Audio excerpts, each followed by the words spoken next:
teman-teman subscriber setia channel spesial horor yang selalu Mimin bangga-banggakan. Jumpa lagi bersama Mimin di sini, yang kali ini akan membawakan satu lagi cerita horor dari akun Twitter @mistinim yang berjudul Memolo, sebuah aturan yang tidak boleh dilanggar. Buat kalian yang sudah penasaran dengan ceritanya, langsung saja selamat menyimak kalau kalian berani. Fajar baru saja datang, membawa sinarnya masuk melalui celah-celah ventilasi udara kamarku. Mata yang masih terpejam kupaksakan untuk terbuka karena suara alarm yang sedari tadi sudah berbunyi di sampingku. Aku segera beranjak dari ranjang. Jendela kamar mulai kubuka. Udara pagi yang begitu segar membangkitkan semangatku, membuatku teringat akan sesuatu. Segeralah aku berjalan mengambil handphone yang berada di atas meja. Aku baru saja melihat ke arah handphone, memastikan pesan masuk dari kawan baikku, Johnny. Namun, belum ada satu pesan pun yang dia kirimkan. Segeralah aku masukkan handphone ke kantong celanaku. Tiba-tiba, suara notifikasi handphone baru saja terdengar. Dengan semangat aku segera merogoh kantong celana untuk mengambil handphone, lalu memeriksa notifikasi yang masuk. Benar saja, ternyata notifikasi pesan dari Johnny yang sedari tadi aku tunggu. Perasaan senang yang aku rasakan semakin menggebu. Tidak sabar rasanya aku segera berangkat menuju desa yang aku tuju. Suara klakson mobil terdengar di depan kontrakanku. Sudah bisa aku pastikan itu adalah Johnny yang datang. Aku segera bergegas membuka pintu lalu menemui Johnny yang sudah menunggu. Turun dulu sini, aku bikinin minum. Masih lama aku ngecek barang dulu, ucapku sambil berjalan mendekat ke arah Johnny yang sedari tadi menunggu di dalam mobilnya. Aku segera berjalan, mengajak Johnny untuk masuk ke dalam rumah. Kami banyak berbincang tentang keputusanku untuk pindah ke salah satu desa yang cukup jauh dari kota tempat kami tinggal. "Kamu serius pindah ke sana, bro?" tanya Johnny. Wajahnya terkejut setelah mengetahui kepindahanku ke desa tersebut. "Serius, lagi pula di sana nyaman kok. Aku rasa bakal betah tinggal di sana," ucapku meyakinkan Johnny. Tapi dia semakin ketakutan dengan wajahnya yang menjadi pucat setelah mendengar jawabanku. "Aku tidak bisa jamin kamu selamat di sana, bro. Semoga cuma firasatku saja ya," lanjut Johnny. Ucapan Johnny kembali membuatku gelisah. Entah apa yang dimaksud orang indigo satu ini. Selalu saja ada alasan terakhir yang dia kaitkan dengan hal gaib. Aku tidak menghiraukan ucapannya. Setelah semuanya siap, kami segera mengangkut barang-barang ke dalam mobil. Kami mulai berjalan menuju desa Sinjang yang aku tuju. Cukup jauh bagi kami untuk menuju desa tersebut. Terlebih, desa itu belum banyak dijamah oleh orang luar. Semua percaya bahwa desa itu masih memiliki tradisi mistis yang membuat siapa saja yang masuk ke desa tersebut tidak akan bisa keluar selamanya. Entah bagaimana mereka memperlakukan orang baru di sana. Niat kepindahanku hanya untuk mencari tempat yang nyaman selepas lelah tinggal di perkotaan.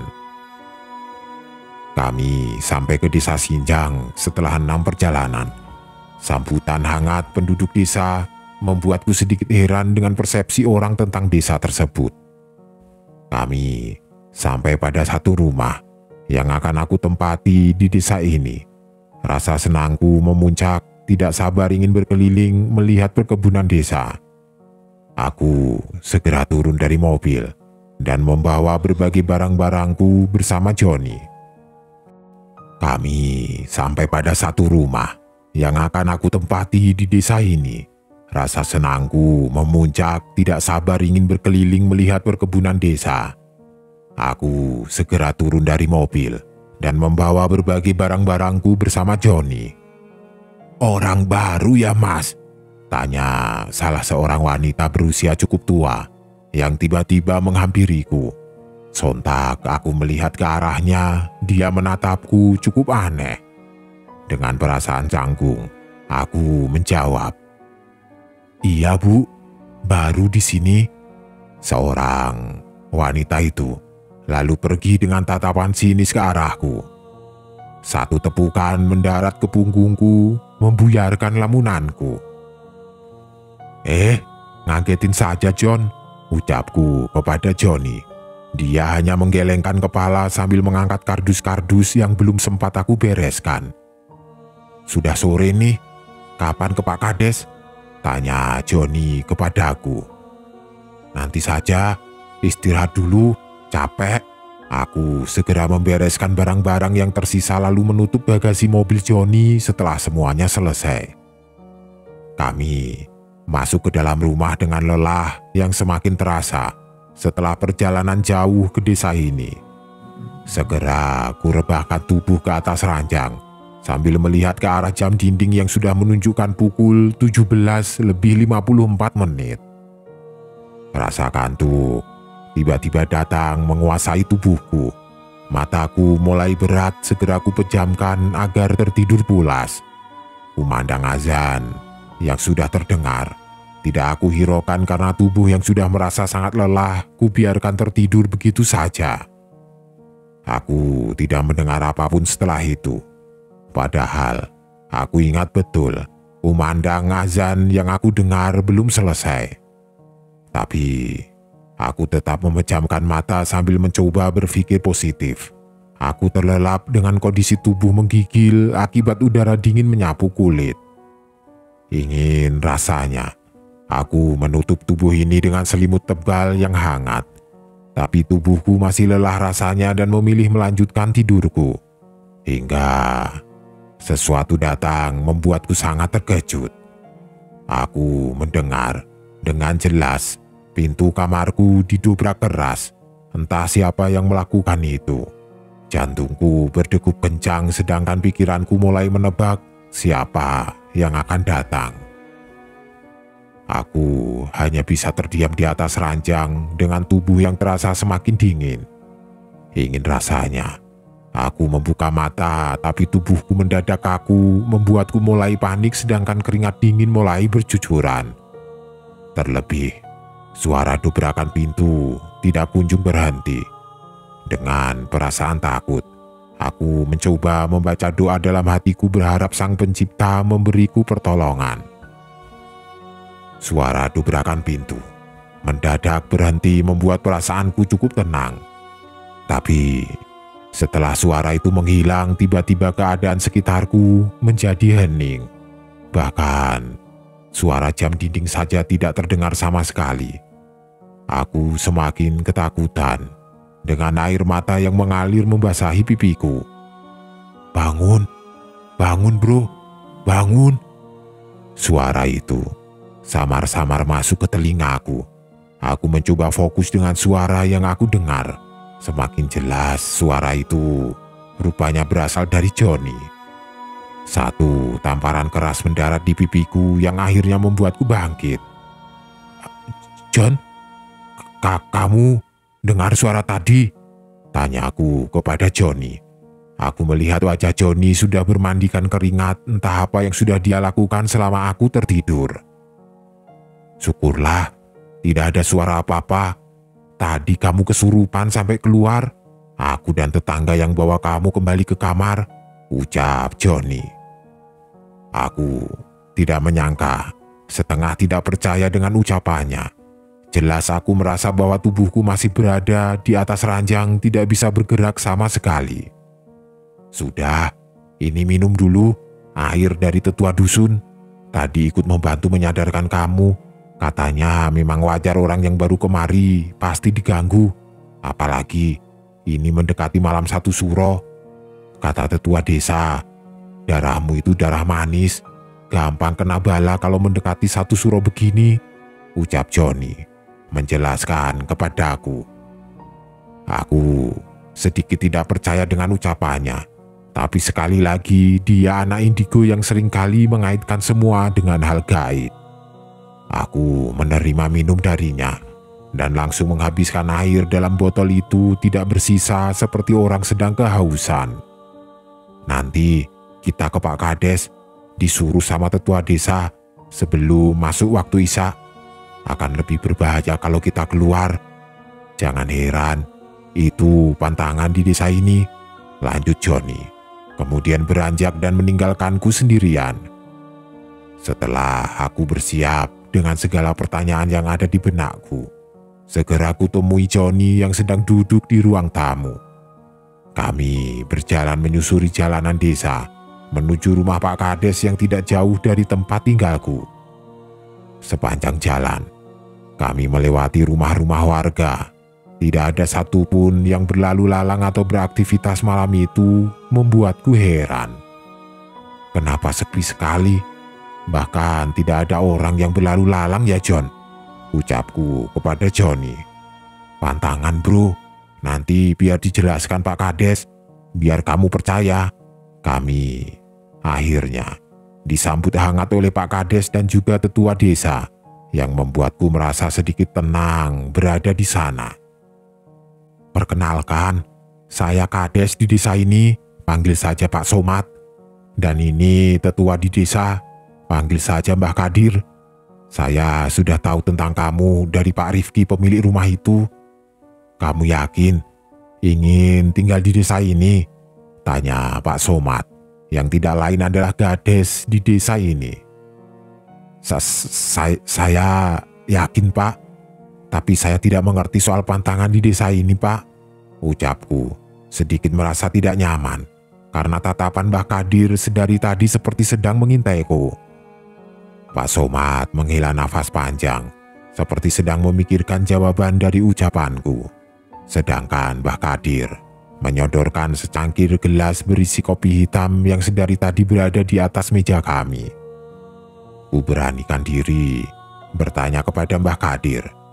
Maaf Mbah, tapi saya tidak minum kopi. Mbah Kadir hanya mengangguk berkali-kali kepadaku. Diminum saja, itu tidak pahit kok, ucap Mbah Kadir meyakinkanku. Tidak ada pilihan lain yang bisa kulakukan. Joni yang sedari tadi berada di sampingku juga meyakinkanku untuk meminum kopi yang sudah disuguhkan. Aku meminum seteguk demi seteguk kopi hitam yang diberikan. Tidak kusangka, kopi hitam yang harusnya pahit malah menjadi manis setelah ku coba. Tidak membutuhkan waktu lama, aku menghabiskan kopi hitam itu tidak bersisa. Sedangkan Joni menatap tajam ke arahku seolah tidak percaya aku meminum habis kopi tersebut. Kamu sudah diikuti nak? Sejak kamu menginjakkan kaki ke rumah itu, apakah kamu melanggar pantangan sebelum satu suro di desa ini? Darahmu itu darah manis. Haram bagi siapa saja yang masuk ke desa ini mendekati satu suro. Karena sudah terlambat, kamu harus melakukan penyucian, ucap Mbah Kadir menjelaskan kepadaku. Penyucian, Mbah? Tanyaku. Aku memandang Pak Somad hanya mengangguk ke arahku entah apa maksudnya. Joni yang sedari tadi berada di sampingku hanya diam tidak berkutik. Berkali-kali ku coba menepuk pundaknya, tapi tetap saja dia hanya diam. Sesekali mencoba mencuri pandang ke arahku. Aku semakin tidak tenang terlebih dengan sikap keduanya. Apa yang harus saya lakukan, Mbah? Tanyaku kepada Mbah Kadir. Dia hanya menatap tajam ke arahku tanpa berbicara apapun. Sosok itu mulai berjalan mendekat dari semak yang ada di hadapanku. Ingin rasanya aku menutup mata, tapi sosok itu seolah memaksa mataku untuk melihat dengan jelas bagaimana rupanya. Senyumnya sungguh menakutkan dengan separuh wajahnya hancur. Seketika, aku merasa mual. Tidak bisa kutahan akibat bau amis menyengat menusuk hidungku. Sosok itu mulai tertawa melihatku tersiksa. Aku berharap ini bukan bagian dari pantangan yang aku langgar walau aku tidak mengerti apa yang sudah aku lakukan. Belum sempat pertanyaanku dijawab oleh Mbah Kadir. Aku hanya berharap ia datang untuk menolongku. "Jangkrik, pergi, apa aku masukkan ke botol?" Dari balik badanku, tepatnya dari rumah Pak Somad. Aku mendengar suara teriakan tersebut. Sontak aku menoleh. Betapa terkejutnya aku melihat Mbah Kadir berlari ke arahku membawa golok dan seekor ayam hitam. "Muntahkan saja, muntahkan," ucap Mbah Kadir. Rasa mual semakin tidak bisa kutahan hingga seluruh isi perutku keluar kembali. Rasanya begitu lega, namun tubuhku menjadi lemas setelahnya. Dari arah belakang, Johnny berlari menopang tubuhku yang hampir terjatuh. Aku sudah tidak peduli dengan kondisiku. Melihat Mbah Kadir yang ada di hadapanku melempar goloknya ke arah sosok nenek tersebut. Namun, sosok itu membuatku melotot. Golok yang dilempar tidak mengenainya. Malah sosok itu terbang sambil tertawa. Aku menggelengkan kepala tidak percaya dengan apa yang terjadi di hadapanku. "Sudah aman. Sekarang bawa dia kemari cepat, John," seru Mbah Kadir. Kembali menghampiriku sembari membawa goloknya kembali. Johnny memapah tubuhku mendekat ke arah Mbah Kadir. Aku masih tidak mengerti apa yang selanjutnya akan ia lakukan dengan ayam hitam yang sudah ia genggam. "Mbah, buat apa ayam itu?" tanya aku. "Sebagai ritual penyucian kamu. Kalau kamu tidak mau diikuti sosok itu lagi," jawab Mbah Kadir. Ia bersiap memegangi leher ayam tersebut. Aku hanya mengangguk, mengiyakan sambil berjalan dengan dipapah Johnny kembali ke rumah Pak Somad. Dari kejauhan, Pak Somad hanya berdiri memandang dengan wajah khawatir ke arahku. "Bagaimana, Mbah? Apa parah seperti sebelumnya?" tanya Pak Somad kepada Mbah Kadir. "Sudah, tidak usah khawatir. Musibah pasti datang sewaktu dekat dengan Suro." "Syukurlah. Setelah ini, bawa kopi hitam ini ya, Nak. Diminum kalau sudah di rumah untuk menjaga kamu," ucap Pak Somad, sembari mengulurkan satu bungkus plastik berisi kopi hitam bubuk. Aku menerima uluran tersebut, sembari mengucapkan terima kasih kepadanya. "Pak, tapi maksudnya parah, seperti sebelumnya itu apa ya?" tanya aku kepada Pak Somad membuatnya sontak terkejut dengan pertanyaanku. Ia tidak menjawab pertanyaanku. Bola matanya mengarah kepada Johnny. "Biar diceritakan Johnny nanti di rumah ya, Nak.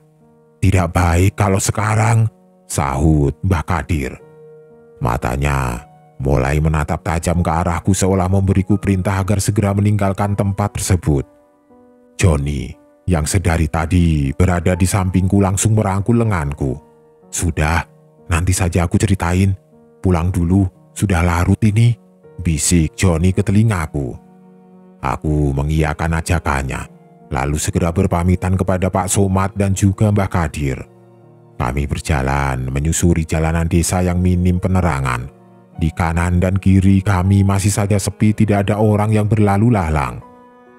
Bulu kuduku tiba-tiba berdiri, merasakan udara yang semakin dingin malam ini.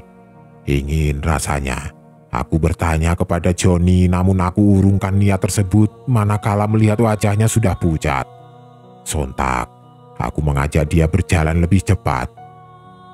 Sesampainya di rumah, aku memberanikan diri bertanya kepada Johnny, "Bro, maksud ucapan Pak Somad tadi apa ya? Dan kenapa tadi wajahmu pucat sekali?" Johnny menyeret tanganku agar aku duduk di sebelahnya.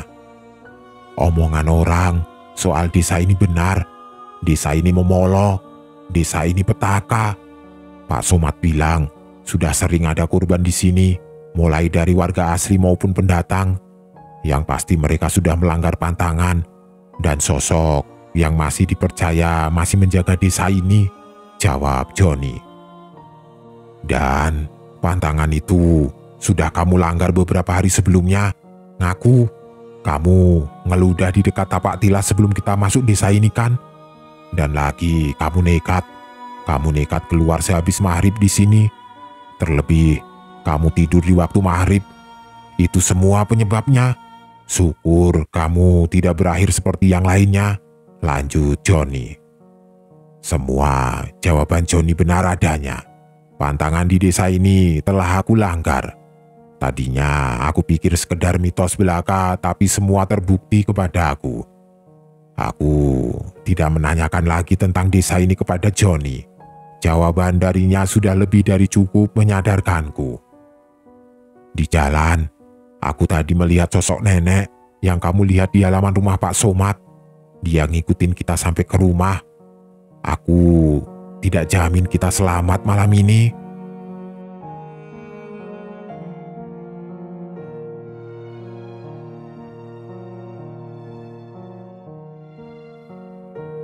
Teman-teman, penikmat cerita-cerita horor di channel Spesial Horor, dimanapun kalian berada, semoga selalu dimudahkan dan dilancarkan segala urusan dan aktivitas kalian.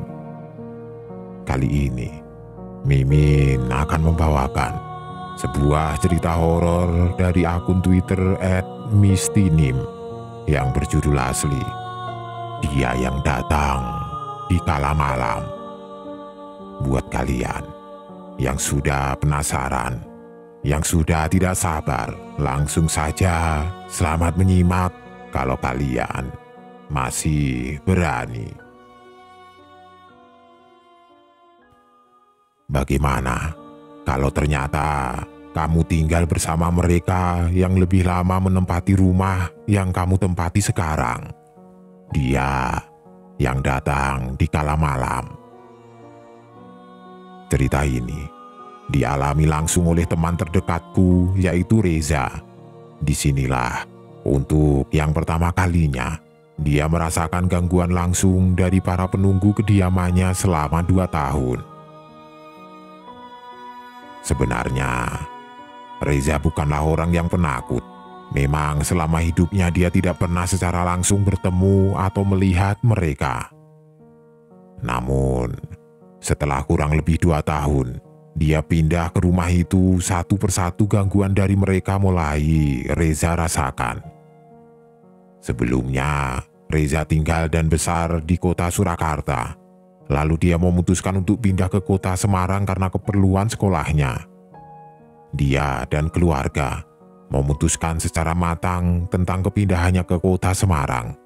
Tepatnya, dia pindah ke rumah yang saat ini dia tempati yang menjadi awal dari cerita pengalamannya kali ini. Singkat cerita, dia pindah ke rumah dari salah satu keluarganya. Rumah itu bisa disebut rumah yang cukup tua di daerah itu. Bangunannya saja masih memiliki beberapa corak khas bangunan lama. Namun hal itu tidak dihiraukannya. Singkat cerita, setelah dia pindah ke rumah itu, suasana baru mulai dia rasakan.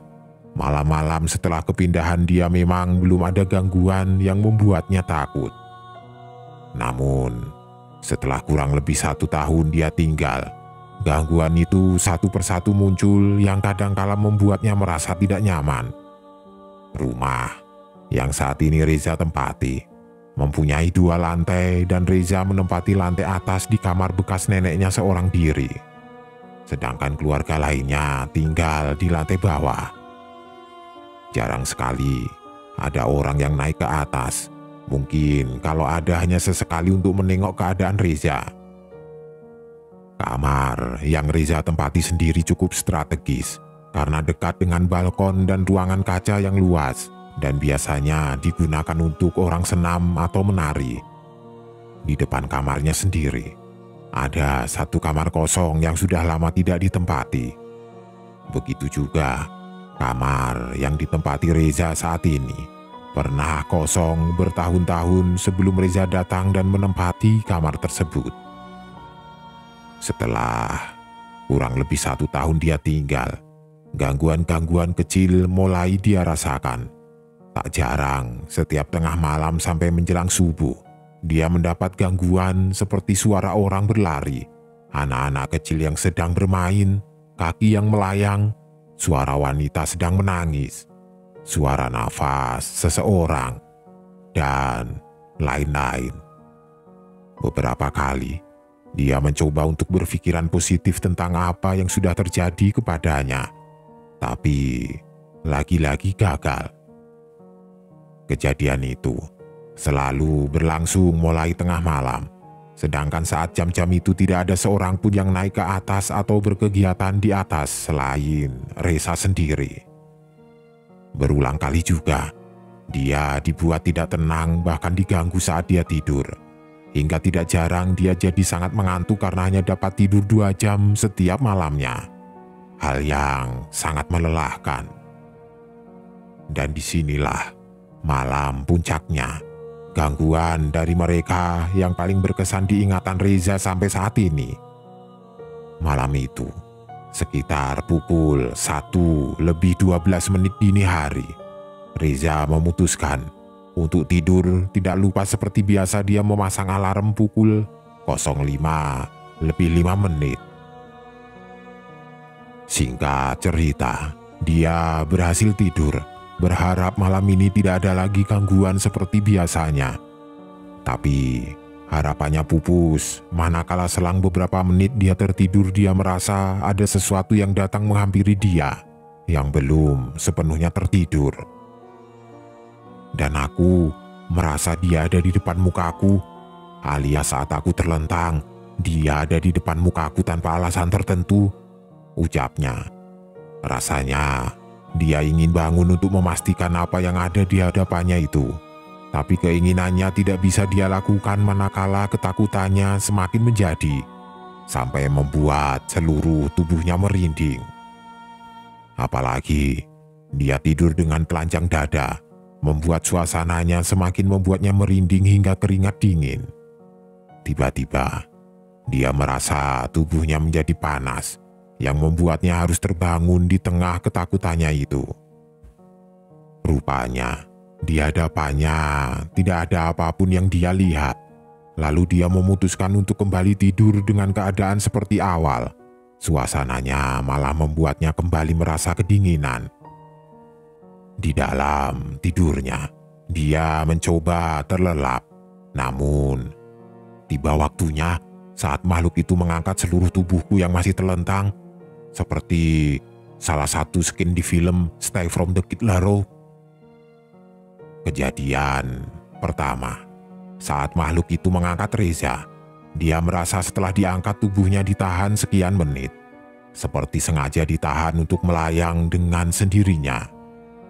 Saat dia diangkat, tubuhnya mendadak kaku, tidak bisa berbuat apapun, padahal rasanya saat itu Reza ingin membuka mata.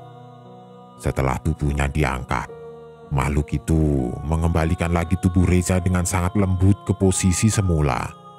Lalu, saat dia mengangkat tubuhku yang kedua kalinya, dia mencoba menaruh tubuhku dengan sangat lembut. Entah mengapa, aku merasakan kenyamanan tersendiri pada cara makhluk itu memperlakukan tubuhku ini. Dia pikir, gangguan itu sampai di situ saja. Tapi ternyata gangguan itu berlanjut seperti ada orang batuk. Dan dia mendengar suara aktivitas di sebelah kamar yang dia tempati. Padahal dia tahu sendiri, tidak ada orang yang tinggal di lantai atas selain dirinya. Setelah gangguan itu, dia mencoba untuk tidur kembali tanpa menghiraukan gangguan-gangguan lain yang akan datang. Tapi dalam tidurnya dia malah dimimpikan oleh kedua orang tuanya. Di dalam mimpiku, aku sedang berada di rumah asliku di Boyolali. Di situ hanya ada aku dan mamaku. Dan tiba-tiba saat aku sedang beberes lemari baju, datang ayahku menyapa. Dan di situ aku kaget. Kenapa ayah bisa di sini? Karena kemarin ayahku baru saja ke Semarang dan biasanya selalu ngabarin kalau dia pulang. Di saat itu, Reza segera bergegas mengikuti ayahnya yang berjalan mengarah ke gudang. Di situ Reza melihat banyak serpihan kaca dan darah, sedangkan di dalam mimpinya dia sudah berada di tempat itu berhari-hari. Pada akhirnya, Reza lalu membersihkan gudang bersama ayahnya. Yang membuatnya heran adalah tiba-tiba ayahnya meninggalkan dia sendiri tanpa sepatah kata pun.